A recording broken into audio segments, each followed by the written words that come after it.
Kyle Shanahan and the San Francisco 49ers are a metaphor for losing in business, in sports, and in life. This is not a video about football. This is a video about the cancer of entitlement.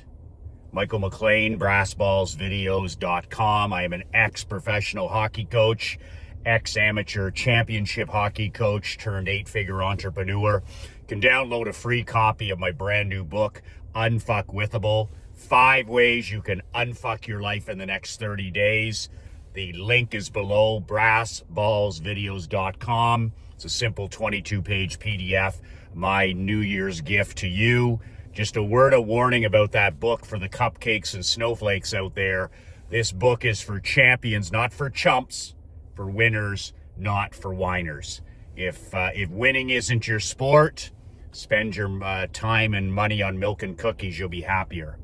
So what you're watching in real time with the San Francisco 49ers and head coach Kyle Shanahan, the general manager, the players, is what coaches like Nick Saban, Jimmy Johnson, Kirby Smart, Mike Krzyzewski, Bobby Knight, Scotty Bowman, even Andy Reid have all talked about throughout their careers. The poison of entitlement. I don't care if it's a situation where you're winning back-to-back championships, or you've gone to back-to-back Super Bowls or Stanley Cup finals, or even in the NBA. It's the poison that derails everything in your organization.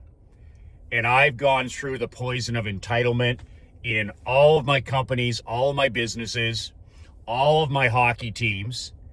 It comes with winning. And I've always said, as an owner, a coach, a general manager in 2024, 2025, you better have the mindset, the ruthless mindset that the great Jack Welch had, one of the greatest brass balls CEOs, GE CEO in history. Back in the day, Jack said, listen, you've got to swift sword 20% of your workforce every year. You got to get rid of, you got to cut, you got to trade, you got to fire, you got to curate a minimum 20% of your team every year. And Blackjack was talking about your C players. Every team, every business, even in your personal life, you have A players, top 10 percenters. You got your B players in the middle.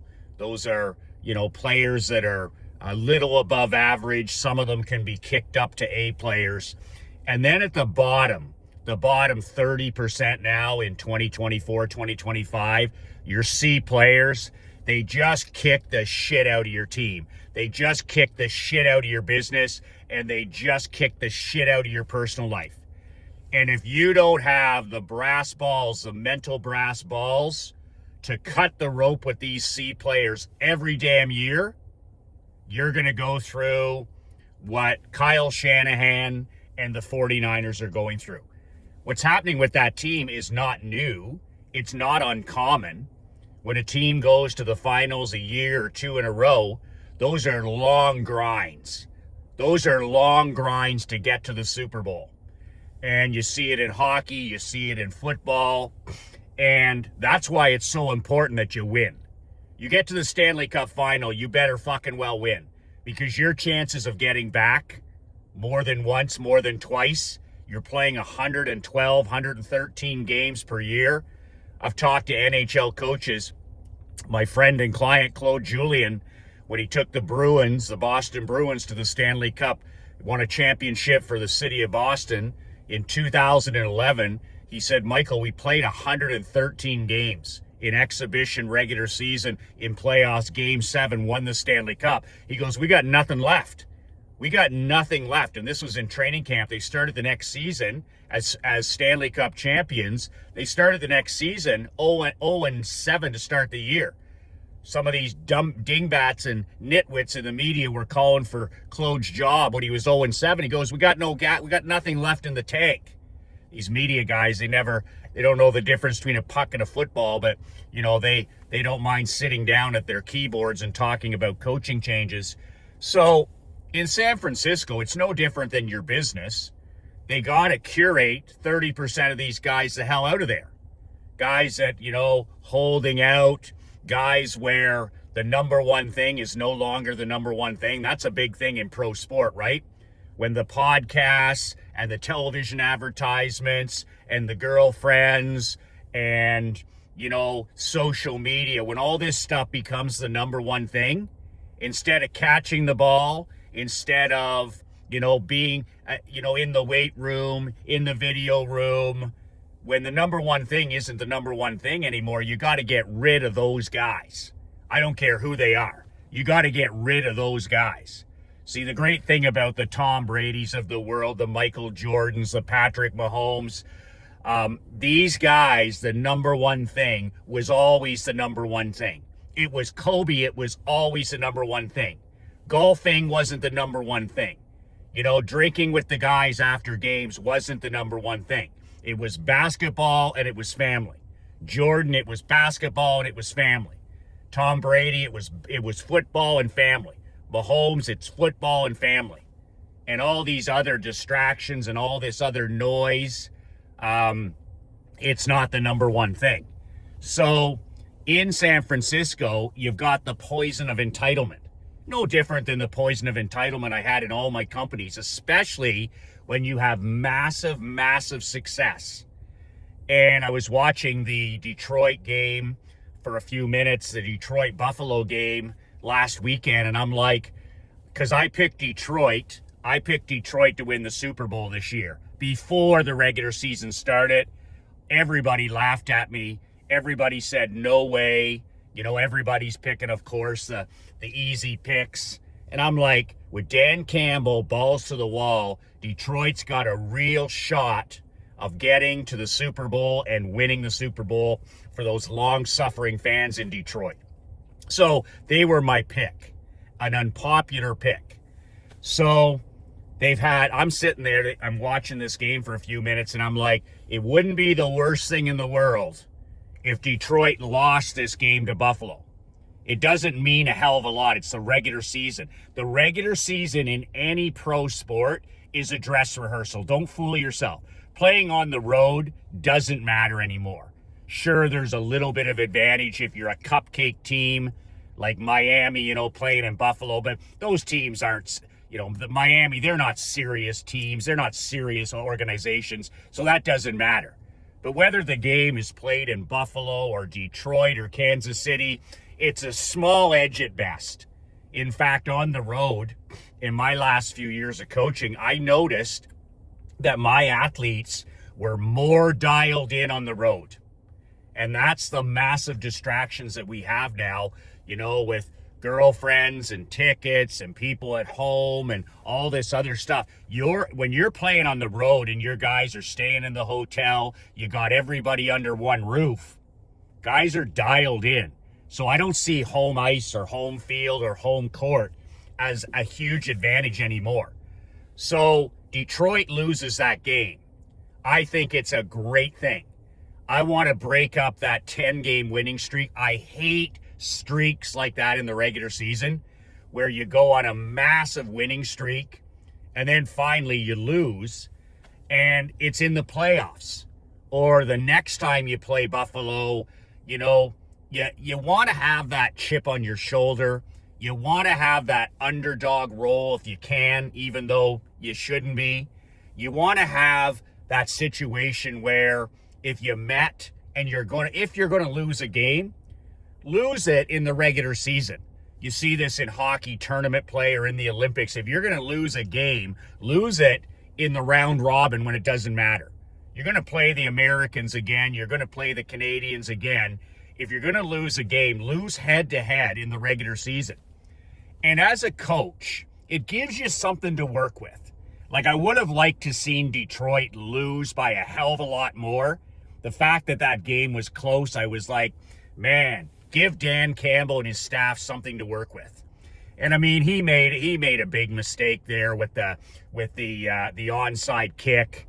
I don't know what you're thinking there. That's believing your own headlines, where playing balls to the wall, playing offense, going all out, where you lose perspective and you start making decisions based on ego.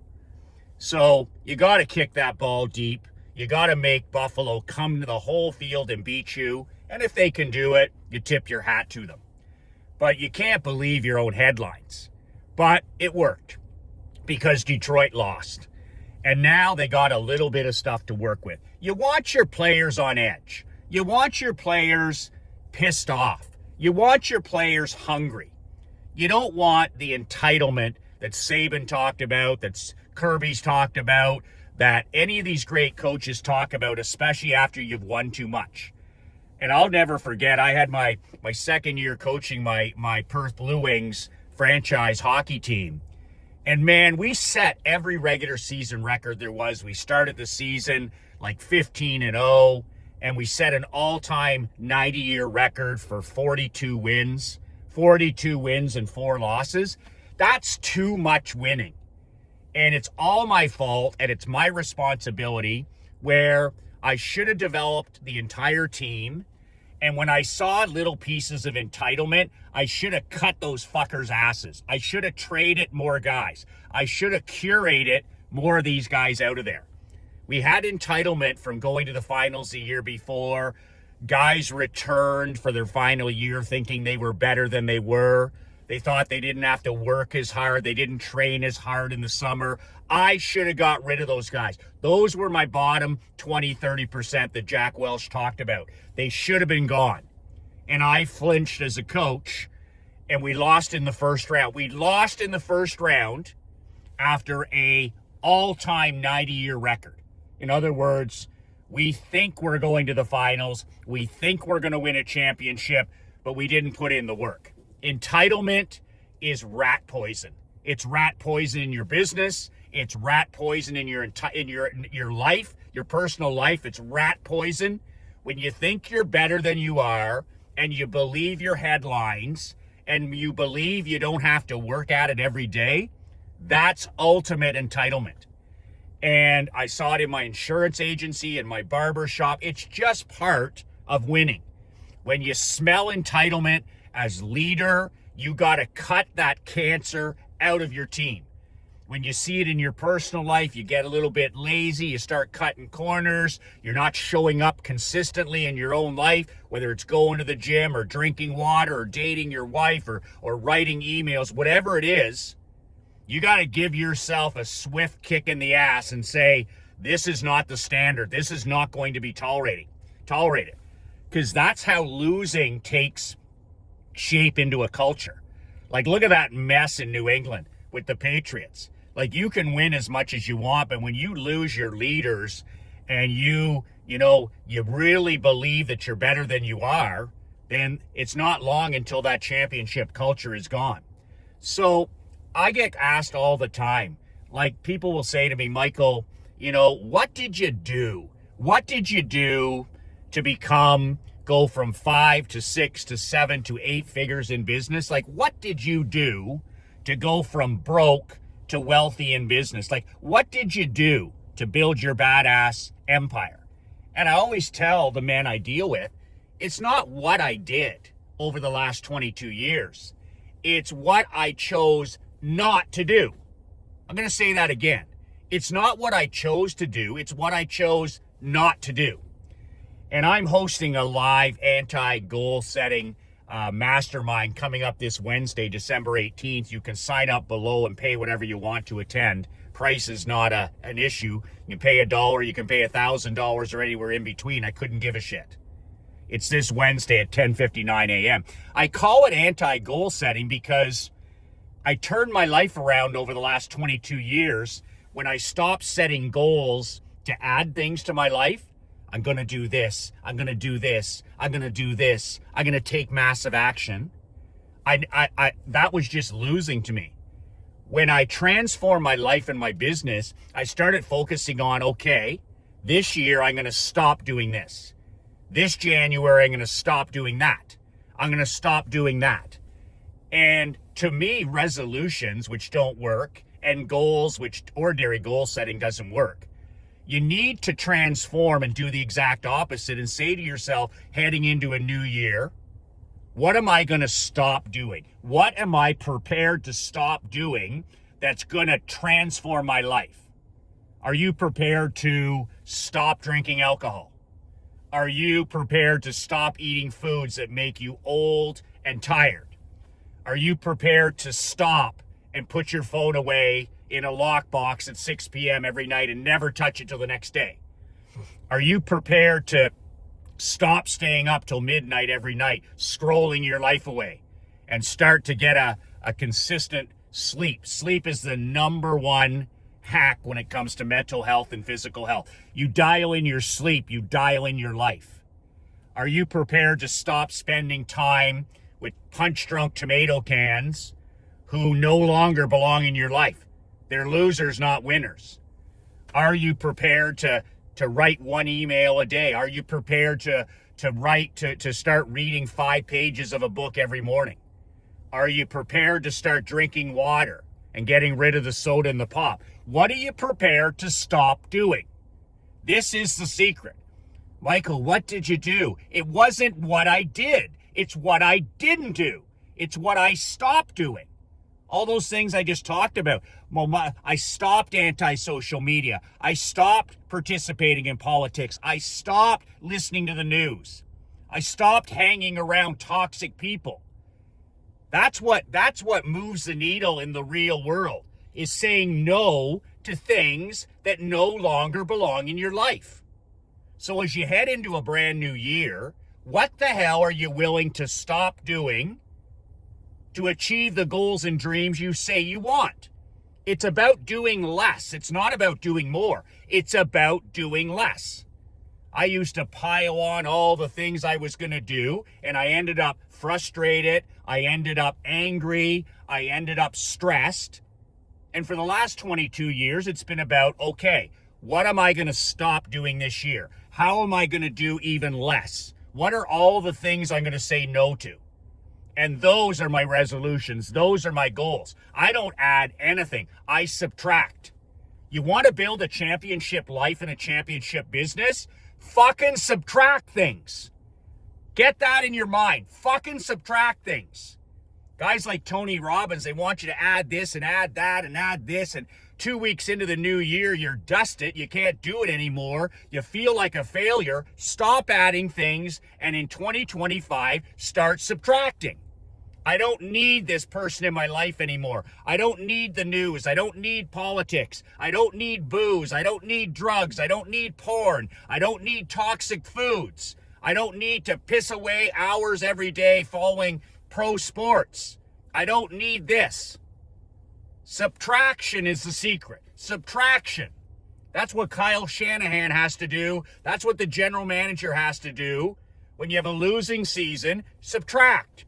Be like Jack Welch. Get rid of all the losers in your life. Get rid of all the time vampires in your life. Get rid of all the energy vampires in your life. Get rid of all the rat poison in your life.